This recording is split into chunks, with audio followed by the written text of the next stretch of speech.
বাংলা সংবাদ। আসসালামু আলাইকুম।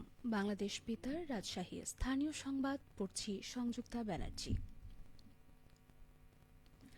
নারী ও শিশু অধিকার সুরক্ষায় রাজনৈতিক দলের নির্বাচনী ইস্তেহারকে আরও অন্তর্ভুক্তিমূলক করার দাবি জানিয়ে রাজশাহীতে নাগরিক সংলাপ অনুষ্ঠিত হয়েছে।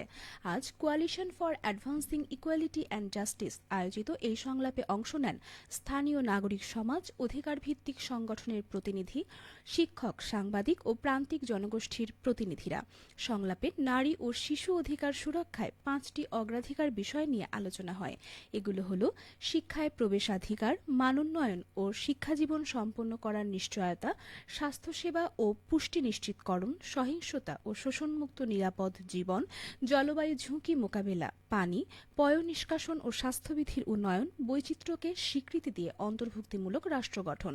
সভায় বক্তারা বলেন, শহর, গ্রাম, উপকূল, চরাঞ্চল, পার্বত্য এলাকা ও জলবায়ু ঝুঁকিপূর্ণ অঞ্চলের বাস্তবতা, প্রান্তিক মানুষের সুপারিশ ও মতামত রাজনৈতিক দলগুলোর কাছে পৌঁছে দেওয়াই কোয়ালিশনের লক্ষ্য। এসব প্রস্তাবকে জাতীয়ভাবে রাজনৈতিক দলগুলোর কাছে শিগগিরই তুলে ধরা হবে, যাতে তারা নির্বাচনী ইস্তেহারে বিষয়গুলো অগ্রাধিকার দেয়। সংলাপের অংশগ্রহণকারীরা আশা প্রকাশ করেন, আগামী জাতীয় নির্বাচনে নারী ও শিশু অধিকার সুরক্ষার বিষয়টি রাজনৈতিক দলগুলোর ইস্তেহারে আরও জোরালোভাবে প্রতিফলিত হবে।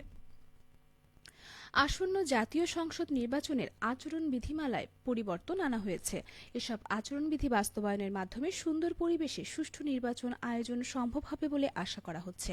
আচরণ বিধিমালা নিয়ে এখন শুনুন আমাদের নাটোর জেলা সংবাদদাতার একটি প্রতিবেদন।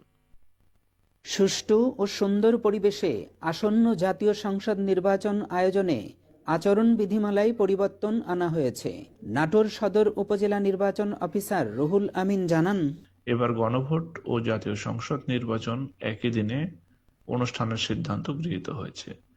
ইতোমধ্যে গণভোট অধ্যাদেশ 2025 জারি করা হয়েছে। একই সাথে গণপ্রতিনিধিত্ব আদেশ 1972 এবং আচরণ বিধিমালায় কিছু সংশোধন আনা হয়েছে। এর মধ্যে কোনো রকম পোস্টার থাকবে না, ব্যানার, লিফলেট সাদা কালো রঙের হবে। যে কোনো ধরনের সভা সমাবেশের পূর্বে রিটার্নিং অফিসারের নিকট থেকে লিখিত অনুমতি নিতে হবে।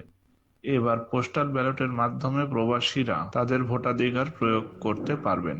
নির্বাচন কমিশন তফসিল ঘোষণার মধ্য দিয়ে তা বাস্তবায়ন করবেন। আচরণ বিধিমালার এই পরিবর্তনকে স্বাগত জানিয়ে জেলা বিএনপির আহ্বায়ক রহিম নেওয়াজ বলেন, পোস্টাল ব্যালটে ভোট যারা দেশের বাইরে আছে তাদের জন্য একটা ভালো উদ্যোগ। দ্বিতীয়ত হচ্ছে আপনার ব্যানার এবং লিফলেট, এর চেয়ে পোস্টারটা ভালো ছিল। তৃতীয়ত হচ্ছে আপনার নির্বাচনী সভা, এটা অনুমতি ক্রমে করা, এটা ভালো। নির্বাচনী আচরণ বিধিমালার এসব পরিবর্তন বাস্তবায়ন এবং যথাযথভাবে অনুসরণের মাধ্যমে অবাধ ও সুষ্ঠু নির্বাচন আয়োজন সম্ভব হবে বলে আশা করা হচ্ছে। ফারাজি আহমদ রফিক বাবন, নাটোর জেলার সংবাদদাতা, বাংলাদেশ বেতার, রাজশাহী। প্রতিবন্ধিতা অন্তর্ভুক্তিমূলক সামাজিক অগ্রগতি ত্বরান্বিত করি, এই প্রতিপাদ্যে নওগাঁয় 34তম আন্তর্জাতিক প্রতিবন্ধী দিবস এবং 27তম জাতীয় প্রতিবন্ধী দিবস পালিত হয়েছে। আজ সকালে জেলা প্রশাসকের কার্যালয় থেকে একটি র্যালি বের হয়ে বিভিন্ন সড়ক প্রদক্ষিণ করে। পরে জেলা প্রশাসকের সম্মেলন কক্ষে আলোচনা সভা অনুষ্ঠিত হয়। এতে প্রধান অতিথি ছিলেন জেলা প্রশাসক মোহাম্মদ সাইফুল ইসলাম।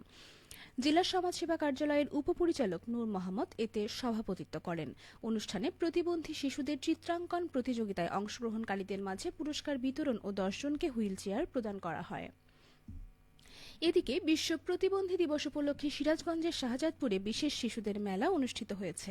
আজ শাহজাদপুর পাইলট স্কুল মাঠে দিনব্যাপী মেলা অনুষ্ঠিত হয়। সামাজিক অগ্রগতিকে ত্বরান্বিত করতে প্রতিবন্ধিতা অন্তর্ভুক্তিমূলক সমাজ গঠনের স্লোগানে আয়োজিত মেলার উদ্বোধন করেন প্রতিবন্ধী শিশুদের সেবা ও চিকিৎসা কেন্দ্র CSF গ্লোবালের প্রেসিডেন্ট ও সিরাজগঞ্জ 6 আসনে বিএনপি মনোনীত সংসদ সদস্য প্রার্থী ডক্টর এম এ মহিদ। তিনি বলেন, প্রতিবন্ধীরা সমাজের বোঝা নয়, সম্পদ। প্রশিক্ষণ ও চিকিৎসার মাধ্যমে তাদের সমাজের মূল স্রোতে অন্তর্ভুক্ত করতে হবে। পাবনা এডওয়ার্ড কলেজে বিশ্ববিদ্যালয় শিক্ষা কার্যক্রম পরিপ্রেক্ষিত জাতীয় বিশ্ববিদ্যালয় শীর্ষক আলোচনা সভা অনুষ্ঠিত হয়েছে। আজ দুপুরে কলেজের আব্দুস সাত্তার মিলনায়তনে এই সভা অনুষ্ঠিত হয়। কলেজের অধ্যক্ষ প্রফেসর আব্দুল্লাহ আলের সভাপতিত্বে সভায় প্রধান অতিথি হিসেবে বক্তব্য রাখেন কুষ্টিয়া ইসলামী বিশ্ববিদ্যালয়ের উপাচার্য অধ্যাপক ড নকিব মোহাম্মদ নসরুল্লাহ এবং মুখ্য আলোচক জাতীয় বিশ্ববিদ্যালয়ের উপাচার্য অধ্যাপক ড নুরুল ইসলাম। সভায় বক্তারা বলেন, জাতীয় বিশ্ববিদ্যালয় শিক্ষায় আলো ছড়াচ্ছে, দেশের রাজ্যের ৭৫% উচ্চশিক্ষা দিচ্ছে জাতীয় বিশ্ববিদ্যালয়, শিক্ষা কার্যক্রম গতিশীল করছে।